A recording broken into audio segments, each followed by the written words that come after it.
Hi, Brian Clemens with Dynamax. I've seen a lot of videos, walkthroughs from salespeople, dealerships. The one thing you don't see a lot of are live-throughs. So we thought this was a perfect opportunity to sort of highlight some of the features of the 30FW. We're out and about for the unofficial Dynamax rally in Dandridge, Tennessee. And on the way back home, we rerouted here to Safe Harbor RV Resort in Nashville, Tennessee. And it was a great opportunity in a picturesque setting to sort of walk you through some of the things that we found were great and maybe some of the things that we would mind seeing improved. First off, on the cab, really after putting about 800-900 miles in this thing, I don't think there's a better combination of size and chassis for what we do. It's got a 6.7 liter turbo diesel. It's the Cummins ISB, plenty of power. Hypothetically speaking, if the speed limit was 70 and we were to set that at, let's say, 74, it never missed a beat. 5% grade, 6% grade. The chassis would sort of yawn, stretch a little bit and say, you know, wake me when you see something important or something challenging. Had no problems going through traffic. When we hit any type of grade, and granted we don't see huge mountains, but any type of grade, basically we saw gas trucks just peel away like they were standing still. So phenomenal chassis, ride was phenomenal, power was great, fuel economy was probably in that 10 to 11 range. I didn't track it really accurately, but I can't speak enough for the chassis, and legroom and everything else was phenomenal. Heading back again, I mean, you can see here awning. The one thing that's great about this particular floor plan is from a storage standpoint. All of the usable storage is on the campsite. Starting up here up front, this is where we basically held toolboxes, and then this storage box goes all the way through. So it's great if you got anything long, ladders, chairs, things like that. But this was a great spot to get the stuff that we needed sort of frequently.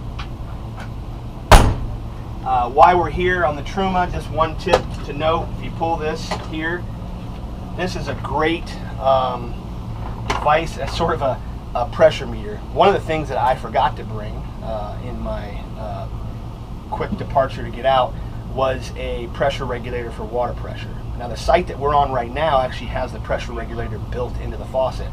The last site that we were at, or the first one we were at, did not. And so as soon as we plugged into water, this started to leak right here. This is basically rated for about 60 psi, no more than that, and we saw water leaking out, and so that's a quick, easy way. The nice thing is all we had to do was fill the fresh water tank, unhook it, and then we were running on a pump, which only puts out about 40-45 psi, so it was perfect. It took care of everything we needed without this constantly leaking. If it does happen, you can always pull this, pull the screen, reset the O-ring, make sure there's no problems there, put everything back in, and then as you can see here, everything's good. Make sure the power switch is on here. Sometimes you need to turn it on and off when you lose power. Heading back to the next compartment. This was another great storage area. You have tons of storage. We had a bunch of stuff for the rally in here. We're not using it obviously anymore, so a lot of the stuff that was in here we've already offloaded. But this is about a 3/4 or 2/3 pass through up here. A great place to put your folding chairs, anything again long, easy to pull them out. But we didn't even touch what the amount of storage that is available here with the trip, and it was a week-long trip for 3 people. Fridge vent, no need to worry about that unless there's an issue. GFI, which we haven't really used yet. Outside TV, we did use last night, which was pretty nice. Put a movie on, that way you're not inside again staring at the screen. At the very least you can be outside, but for the most part we haven't really used the outside TV. It's nice. I could certainly live without it, but it's nice that it's there, especially if you ever do any tailgating. And then the rear compartment again, we used this basically for a freshwater hose, just wood, more storage stuff. There's a little bit of storage up here, but it's basically your black and gray tanks. All of your compartments have lights, which is really nice. Again, we didn't use nearly any of the storage. Tip number 2, there's a freshwater hose here on the other side. After we had completely leveled, jacks out, slide out, I go to walk the water hose over to the spigot, and of course I'm about 6 feet short. So I only had a 25-footer. Tip number 2 or 3 or whatever it may be, I would recommend another 25-footer. That way you're always prepared. Here you've got your LP quick disconnect. So again, if you ever want to do a manometer test, or if you just want to hook up a grill, again, your grill wouldn't have a regulator on it, just hook up here, it's a low pressure side. You can run the grill out here outside the awning so you don't have smoke billowing up. Coming around to the other side, again on the back, you're going to have a 10,000 pound hitch. We didn't tow any vehicles this time around, but at 32 feet, what was great about it is we didn't really need to.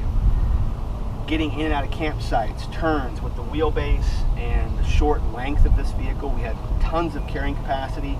I think we're up over 2,500. We'll check that sticker when we go around. But we didn't really need a tow vehicle. We can get this in and out of most places, and it's really, in my mind, a perfect length, sort of in between. Not so small that you can't really live here for a week or so, or full time, and not so long that it's difficult to get in and out of campsites. It made it really nice. Coming off on the utility side, again in the back, another thing I recommend, right here is your LP fill. Make sure that's on. There's a switch right there. You can turn that off when you're in ferries or bridges or anything like that. This is a remote fill here. I didn't have it on right off and then forgot, came out and turned on, and we were in good shape. This is your utility bay. Again, there is a panel here. I don't ever use it. That's for the water pump, but with the app control on the phone, I never really had to use it. I'd rather pull my phone out and do it, and you can check your tanks, your fill levels, things like that. Turn the cargo lights on, turn the water pump on. As you can see here, a blue hose will fit in this holder with the fittings. That's on the door. In there, I've got a Rhino hose, which is a 15-footer with the fittings and the caps and everything else. And that fit perfectly fine just in there. And then I had a small little tray here where I put some gloves. I had my fresh water hose sitting here along with the outside shower, which comes in handy if you've just dumped and you get any debris anywhere, anything nasty, you can spray that off out here. It does have hot and cold, which is sort of nice. Remember to have that off. Another tip, 10, whatever it is, tip 10, 12. Make sure when you do turn your water pump on that you don't accidentally have that on or tripped, because it will fill this compartment, I am told. Heading up forward again, this is basically just your generator bay here. So you'll see your hydraulics there for your jacks, and then your 8 kilowatt Onan generator. We really haven't used it a ton. We use it a little bit going down the road to run the ACs, but beyond that, we've been plugged in at most of the sites that we've been at. And then last but not least, you've got your electrical bay. Again, here you can see where that compartment on the other side comes all the way through. There's a small little storage area which really comes in handy. And then you've got your Magnum inverter back here. It's a 2800 watt inverter. Your transfer switch, your electricals. I haven't really had to dig around in there too much. 2 batteries here with size for 4. But hopefully you're not in here too often, or don't need to be here too often. Up front then, of course, we've got the def fill tank here, and then your fuel tank's back there. We've gone 800-900 miles. I don't think we've even used a half a tank of def. We've gone through a couple of tanks of fuel. So without further ado, let's head inside. All right, heading inside. One of the things with a live-through, it's not a stage setting. We're not going to be seeing fake fruit and flowers sitting on the counters. We've been living in this for the past 3-4 days, whatever it may be. We did pack for 3-4 days. We have devoured about half of our food, so it fits a whole lot more, but come on in, I'll show you around. Up front, of course, cab-wise, there's plenty of space. We've got plenty of space to recline the chair back. Again, I'm 5'10" and 15-30 seconds, maybe 5'3", 5'10" and 3/4 in shoes, but I'm not even close to reclining as much as it can go. It's very comfortable. Like I said, we put the most we drove was about 6 hours with maybe a small stop for lunch, and not at any point was I feel like I was uncomfortable in my back or whatever. It was very comfortable. These are actually the stock seats for Dodge Ram. We just simply recover them in the upholstery that you choose. It's got the 8.4 U-Connect, which is a phenomenal system. I have it on my Jeep. Very intuitive, easy to use, big buttons and controls. And as you can see up front, what's sort of nice, we do the cab curtains, which is more reflective. A lot of manufacturers do a curtain across the cab, and that closes off the whole cab. So what happens is the sun goes through the windows, beats in, heats that whole cab area up. But as you can see here, I mean, sometimes it might be a nice place to come and sit where it's quiet, read a book, whatever. You can still climb into the cab.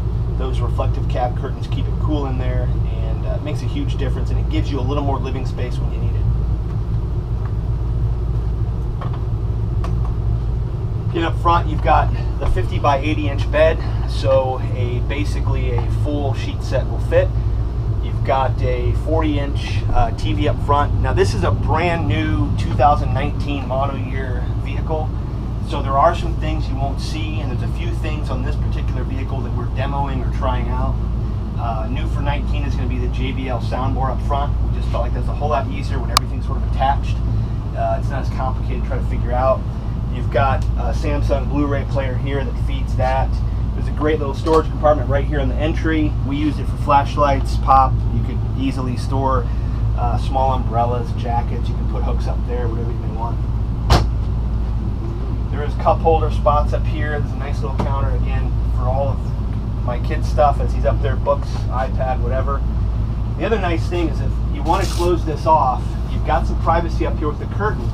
And a key thing to note, because a lot of manufacturers don't do it, is right here. We have ducts in front of the curtain. A lot of manufacturers will stop this right here and try to blow through a curtain or behind a curtain, but he's got two ducts up there, or two outlets to control the heating or the cooling. That allows him to close those off, open them up however he sees fit, so he's not dependent upon us getting up or whatever it may be. And then when you close this off, of course he's got his own private area, and and especially if we want to stay up a little bit later, sort of closes off that area at night. Up front in the overhead is where your main multiplex system is. Again, quick tip while we're here is if you're going to do a wine guard system, which we did, and I'll show you that in a little bit, make sure the antenna is on. I was trying to set the system up and then forgot that I hadn't ever turned on the wine guard system. But if you come in here, this is your main panel, and if you scroll down to number 5, which is wireless pairing, and you hit enter here, it's going to come up in pairing and process. And what you want to do is you want to basically download the app, which is called Precisionplex, or Precision Circuits, and it will basically replicate anything that's on the multiplex screen. So if I want to do anything with the lighting, if I want to turn everything off, if you want to operate your awning, if you want to look at your utilities, again, your fresh water, gray water, black, LP, you can see where your coach and your chassis batteries are currently sitting. Once you have this app, not only can you control everything here, you can control everything on the hard switches that are located throughout the coach. You can control everything off the touch panel, which we'll show you in just a little bit. But then wherever you're at around the campsite, you pull up this app, and I'm turning on lights and off and everything else. It's actually a really handy tool. But it gives you multiple ways to control what you need to control. Up front again, you'll find this, and I'll say this has been phenomenal. I didn't know how, I wouldn't say life-changing, but how important this was, is to have, in the trips that we've done, one of the big things you see are trash bags sort of hooked onto drawers or things like that. Every time I use this, I don't know, for whatever reason, it's like the 12-year-old in me or whatever. It's sort of a cool new feature that's so simple, but to have a place for a trash can, you lift up the lid, it's just so simple, it's out of the way, and when it's ready to dump, you pull it out, you dump it. It's pretty simple. Right here in your main switches, of course, your Truma control here, so you can have that on Eco or Comfort. We've had it on Comfort since we've had full utilities the whole time. But this is phenomenal. As we're looking around the kitchen area, again, you have tons of storage in here. When you open this up, again, we had bags of chips stacked across on that shelf. We had bread, chips here. You've got cups, paper towels, we had spares. We had plenty of space up there. And then from a standpoint of counter space, when you lift up this, and let's say you're just making, today we made lunch, and we had sandwiches, and so you've got, you have a toaster here, you have sandwiches laid out. If you're not really cooking anything, you have a tremendous amount of storage space. If you are going to cook, of course, then you've got a 3-burner cooktop here. You flip that up, you have the cooking space. This gives you a lot of space, eggs, omelets, whatever it may be. I never felt like I was cramped for space. The other thing that's sort of cool is if I want to use the faucet and not lose a lot of space, I was just spinning this around. And So now if I need to rinse off my hands from cracking eggs or doing whatever, it's really easy right here to pull this off, do what you got to do, and then I still have most of this storage space. And then of course when you want to wash dishes, you can pull most of the covers off, and then you have access to both areas. You can wash and rinse, which is pretty nice. Of course this we mainly have put away, but it's out this morning to show you. It's a full-size carrier. It doesn't need to be that big. They make a smaller one, but you can plug it in, leave it here most of the time on the countertop. And again, if you're not cooking, this makes for a phenomenal prep space. Up top, you're going to have basically your electronics, or if you stack these do get a little bit warm, so you want some ventilation. This is again a prototype. This is an HDMI matrix. What this enables us to do is take the outputs, or the inputs, so like the Blu-ray player, a satellite receiver, we've got a Wally in here, you plug it into the back of this and it distributes it to anything that you want. So right now we have a DVD player in, and we've got that on the front TV, we've got it on the back TV, and we've got on the outside TV. So basically your front TV, here's your bedroom TV, here's your outside TV, all of them are on output, or basically on source 1, which is Blu-ray. So I can switch one of these, 2 of these, or all of these over to the satellite system, or the Wally. Or again, I can put one on Blu-ray and maybe, you know, again, one on satellite or whatever it may be. Each one of these is a separate source. You can have up to 4 sources. It's a 4 in, 4 out. So like last night, we had the curtain closed. My son was up here watching a DVD, and then we had this curtain closed, and we were watching basically satellite on the rear TV. And as long as you're not blaring volume, we couldn't hear his, he couldn't hear ours. There's enough privacy that you can watch 2 different items or 2 different channels or whatever you want in 2 different spaces. It made it really, really nice for us to sort of do our own thing late at night, just as everybody was preparing for bed. Again, this is a prototype. It is slated to come into the 19 model year units, but the supply was coming a little late, so it's probably going to be maybe summer of 2018. So we're sort of there. So stuff that's going to start shipping in the next month or so should have this already in it. And so you'll see it soon. It might not be on some of the first 19s you see on the dealer lot. We are running now hold open hinges that are soft close. Makes it nice. As we were driving down the road, we never had anything come open. No issues whatsoever. And again, getting in there and working on things is easy. Up here up front, again, all of our drawers are soft close drawer guides, and they're self-closing. So to pull these open, you sort of have to, you see if you take a turn and there's something heavy in there, they're not going to open. You sort of have to pull and hold. And again, plenty of space with the drawers. We had utensils and paper plates and stuff like that. And you get a nice big drawer below. We put pots, pans, things like that. Standard, you're going to get a 16 cubic foot residential fridge. Now, for this vehicle, we thought, you know, if we want to test out the boondocking availability or dry camping availability, we went the 9 cube RV fridge. So your gas absorption fridge. This is Dinette. What I like about this one is it's got a nice temperature meter here. We just loaded it up with some stuff, so it's 43, but it's been hitting right around 37 degrees, 36, and you can adjust that temperature. Again, I thought 9 cube might be a little small if we were going to go for a week, but it actually turned out really nice. It's got an ice maker built in. We put some pizzas in here, and they fit on the lower shelf. We have been making ice. That's been working pretty good. We've got up here, we didn't really use all of this space hardly at all, but you've obviously got extra space here. And then down in the fridge, of course, you've got lots of space. This is a divider that doubles as a hold open, so when you store it, you've got plenty of space here. What I thought was really nice on this fridge is these little plastic clips, these wire clips. You can have these down when you're loading, and then you can flip these up and they lock into place.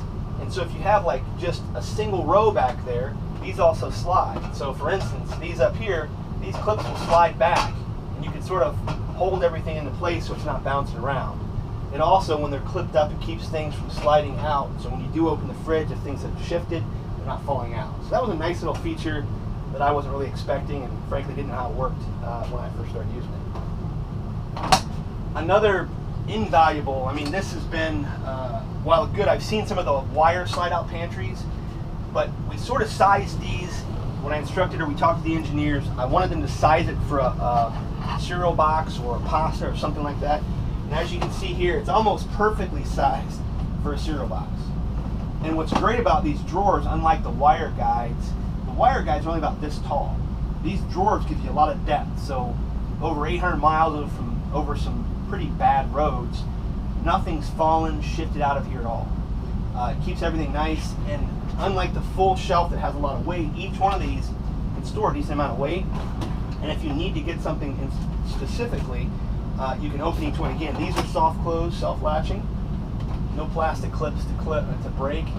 And here you've got pasta, we've got jars, we've got applesauce, we've got a little bit of everything. And again, we've probably spent, I think, 3 or 4 days already, so a lot of the food we've been eating, breakfast, lunch, and dinner in here. We have yet to eat out one time. And we have plenty of space. This is phenomenal. I can't tell you how nice this is to have. And again, when you want something, it's very easy to find it. You're not reaching way into the back. And this top one we sort of leave open, just so you can do larger stuff. This, we were putting some bulk items in, and then some of the sticks for s'mores gives you some length in there. Anything we could do paper towels. It's just sort of a flex space. You can do what you want. Again, these were phenomenal. This whole space has been great. For only being a 32-foot coach, you've got plenty of kitchen counter space, plenty of storage space. It's been phenomenal. We haven't even touched on the other side, which up here you're going to have, this one's equipped with solar, which again we've been plugged in, so we haven't had to do a whole lot. You've got your Magnum inverter controls here, your leveling system here, which was great. You've got your thermostat for the front AC, and then you've got a thermostat back there for the rear AC. And another note to point out, at the first site that we were at, they had full hookups. So you had water, you had sewer, you had cable. Here's your booster switch for your TV antenna. This is boosted, which means you're going to be boosting your over-the-air antenna. A lot of people say, hey, I'm plugged into the campsite, I can't pull the cable channels. Well, a lot of times it's because this is on. You need to make sure that is off to get the satellite cable or the cable from the campsite.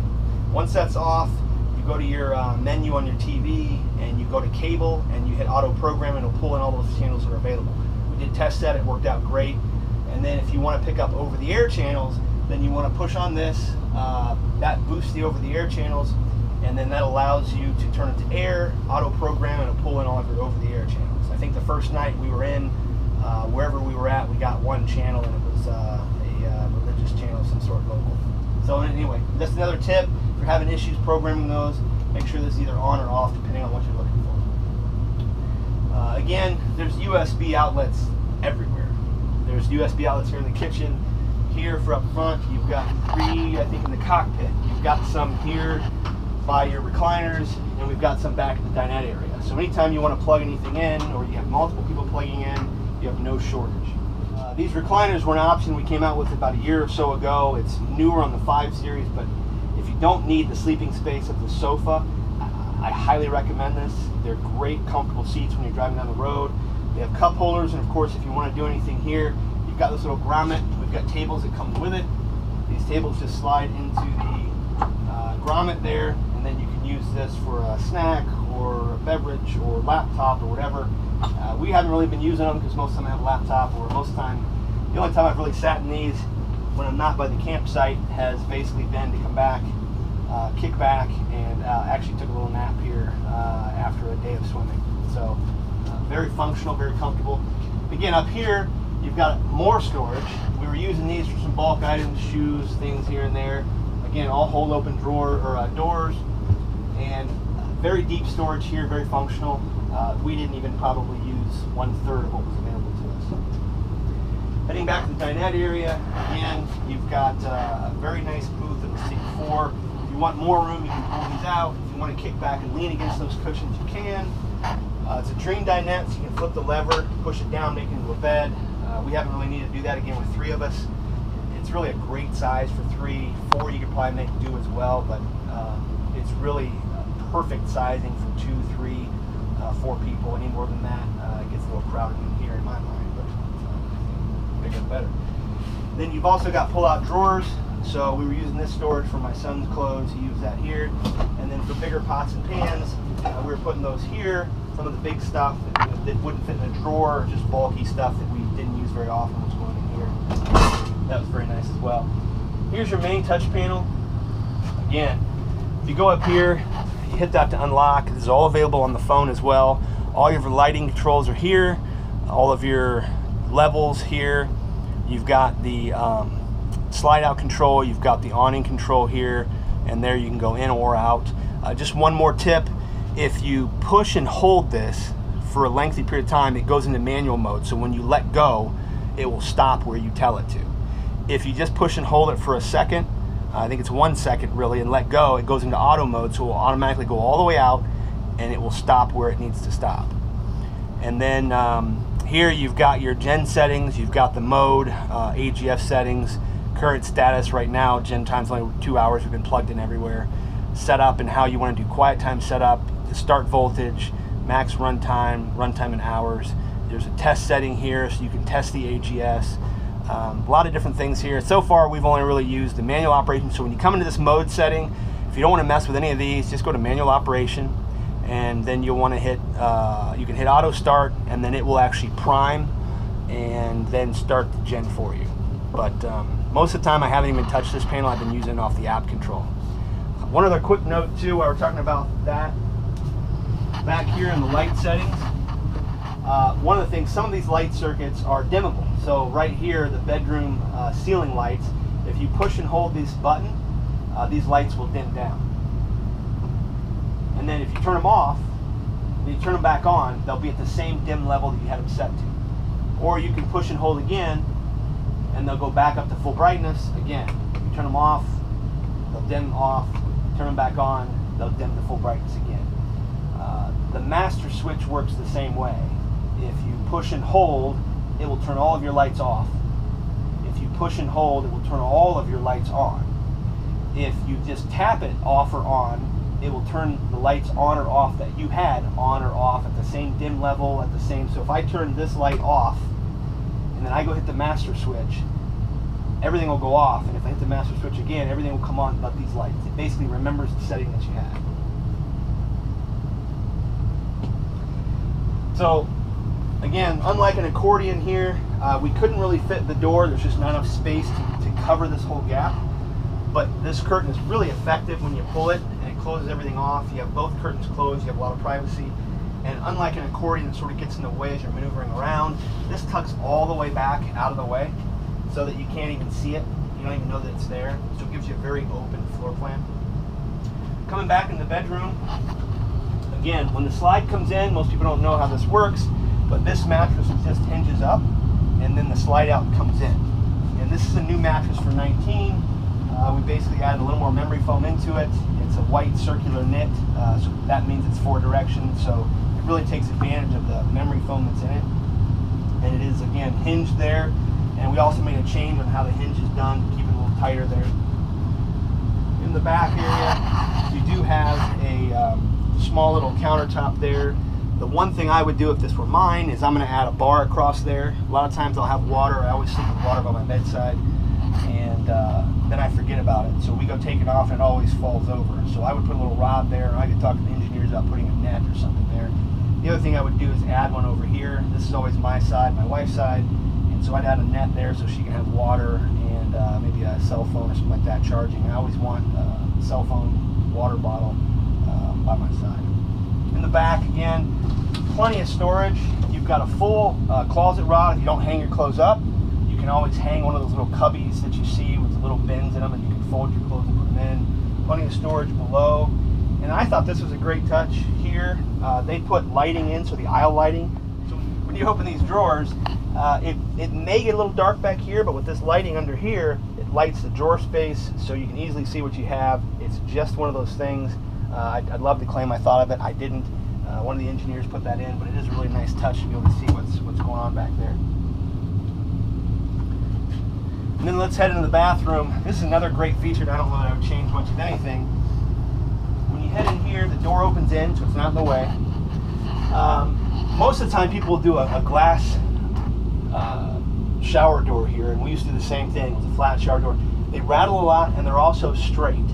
What's really nice about this is while I'm down here in the bath space, if I'm getting dressed or whatever it may be, I have plenty of room. When I'm up in the shower space, this curved rod gives you a lot more shoulder room. So what would be a fairly tight shower really doesn't feel like it. It actually is very roomy with this. You don't have that cold glass when you touch it. Actually, I haven't run into this at all. It's easy to clean, it's easy to open and close, it's very lightweight, so you get more CCC, you're not wasting it on the glass shower door. We also do an oxygenic shower head in everything that we build. I can't recommend this enough. Again, when you have full pressure, it really doesn't matter. This works, any shower head works. Where this shines is when you're on pump. When you're only getting 45 PSI, this is a low flow fixture designed for that. It really feels like a lot more water. We did tests side by side out in the field using a regular 2 gallon per minute flow shower head, and then we tested it with the oxygenics, and everybody else says hands down when you have low flow, the oxygenic feels like double the water. So I can't recommend that enough, and we do that standard across every product we build. Another thing that was not my idea, but was a phenomenal idea, I think, was this obscure glass in the bathroom. When you come in here in the morning and everything's dark and dim throughout the coach, you first get up, there's so much natural light in here, you don't need to turn a light on. It just feels really nice when you come in, it makes everything feel more spacious. We do max air fans basically in all locations, and I can tell you, this is a phenomenal system too. This has a built-in cover over it, so when it goes up, you can have this open in the rain.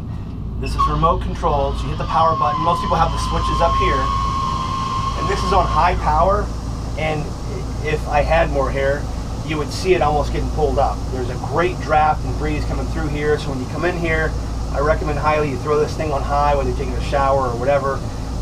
It takes out any of the smell, humidity, whatever it may be, and you can do that while it's raining. Maybe you're not running the AC, you just want some cool air. This thing works phenomenal. It's also got a temperature setting on here, so you can adjust it to open or come on for temperature. I haven't really done anything except for 100% on, 100% off. And we typically ship these loose. I mounted it just because to get it out of the way and it wasn't moving, but you're welcome to put it wherever you want. And then again, I can't say enough about this obscure window. We have yet to use the blind here. It does have one, but we haven't used it. And again, while we're here, we use basically roller gut blinds, blackout roller shades for everything. It's just a pull down. It really does darken everything at night or just to keep things private. In the morning, I got up this morning, I know, and it felt dark and cold because the AC was rocking, the shades were down, and then I opened the door and I felt like a mole. It was super bright, it was 90 degrees out, and I had no idea because it was so dark and cool in the coach. Again, you can open that up. This window, of course, is frameless. Another nice feature of the frameless windows is that you can't open these while it's raining, and you don't have to worry about water getting in. So this window was phenomenal. It wasn't my idea, but a great idea. Then again, here in the space, if we can swap. Closing this door, what's great about this shower, it feels a weird, you have so much room in here. So you can, most showers, you're like this when you get out. You can actually get out, dry off, and then you can come over here and you have plenty of room to get dressed. So I've been setting my clothes here in the morning, and then when I get out of the shower, basically I just grab my clothes, I'm getting dressed, you brush your teeth. You've got plenty of space here in this overhead medicine cabinet. As you can see, we've loaded it up. In addition to what's here, down here you've got more storage space. You've got netting where we've been putting towels. This counter space is really nice because I'll pull my stuff out of here, set everything up, and as I shave, brush my teeth, deodorant, whatever it may be, everything's sort of lined up. Then when I'm done, I pile it all back up and throw it in here so it's out of the way. But lots of space, and the sink is good size. You've got an outlet over here, and the only thing that I've been recommended is we may look at adding an outlet here too, because that way you can have something here, maybe his and her toothbrush. But I think an outlet, if we can make that work, would be great there.